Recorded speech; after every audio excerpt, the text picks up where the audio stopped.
नमस्कार मित्रों, आप सब कैसे हैं।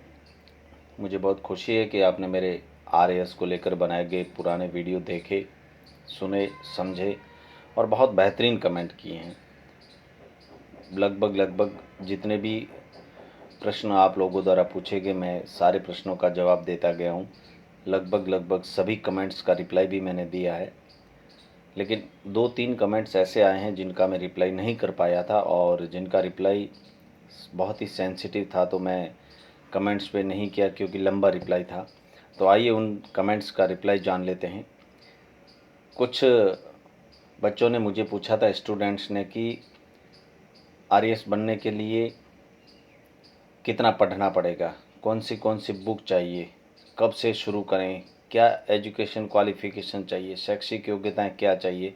इस तरीके के सारे सवालों का लगभग जवाब मैं दे चुका हूं, लेकिन 2-3 प्रश्न बहुत महत्वपूर्ण हैं और उनका जवाब भी बहुत महत्वपूर्ण है। वो हर विद्यार्थी के दिमाग में आने वाले आम डाउट्स हैं। तो कृपया आप इस वीडियो को लास्ट तक देखें, पूरा समझें, पूरा सुने, तभी जाके आपको अच्छा समझ में आएगा और आप उसको बेहतरीन तरीके से अपने विद्यार्थी जीवन में इसका फ़ायदा भी ले पाएंगे। मुझे एक प्रश्न पूछा गया कमेंट में कि क्या आरएएस बनने के लिए अंग्रेजी ज़रूरी है। नहीं, आरएएस बनने के लिए आपको अंग्रेजी की बिल्कुल कोई ज़रूरत नहीं है। हाँ, एक सामान्य पेपर हो सकता है, आजकल आरएएस के सिलेबस में इंक्लूड है, या किया भी जा सकता है या नहीं भी किया जा सकता। वो सरकार की पॉलिसी पे डिपेंड करता है, आरपीएससी की टाइम टू टाइम वो क्या चेंज कर दें, वो सब उसी पे निर्भर करता है। तो अंग्रेजी की कोई इतनी अहमियत नहीं है। आप हिंदी मीडियम से पढ़े हैं, हिंदी मीडियम से आपकी तैयारी बहुत बेहतरीन है, आप बहुत अच्छा कर सकते हैं। एक कंपलसरी पेपर शायद होता है, शायद वो क्लियर करना होता है, जिसमें नॉर्मल ग्रामेटिकल चीज़ें आती हैं, tense, direct, indirect, active, passive, modals, synthesis, sentences, conjunctions, articles, ये सारी चीज़ें आती हैं और वो बहुत बेसिक ग्रामर होती है जिसको आप आसानी से क्लियर कर सकते हैं। दूसरा सवाल मुझे कई बच्चों ने पूछा कि क्या 40% वाला भी आरएस बन सकता है। मेरे तो 50% है, मेरा सप्लीमेंट्री है, मेरा ग्रेस है। आपका सिर्फ और सिर्फ ग्रेजुएशन पास होना चाहिए।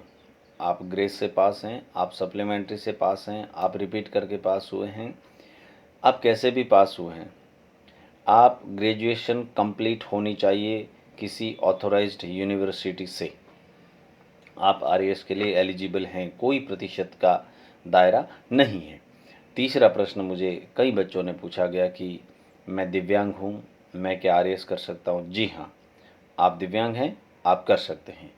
दिव्यांग मीन्स मानसिक तौर पर यदि कोई बीमार है या मानसिक स्थिति जिसकी ठीक नहीं है, माफ़ी चाहूँगा, वो फिर उसके लिए तो पढ़ाई भी कोई मायने नहीं रखती, क्योंकि उसके लिए तो ईश्वर ने जो दिया है उसे भुगतना पड़ेगा। वो तो एक ईश्वर का दिया हुआ सब कुछ सुख दुख है।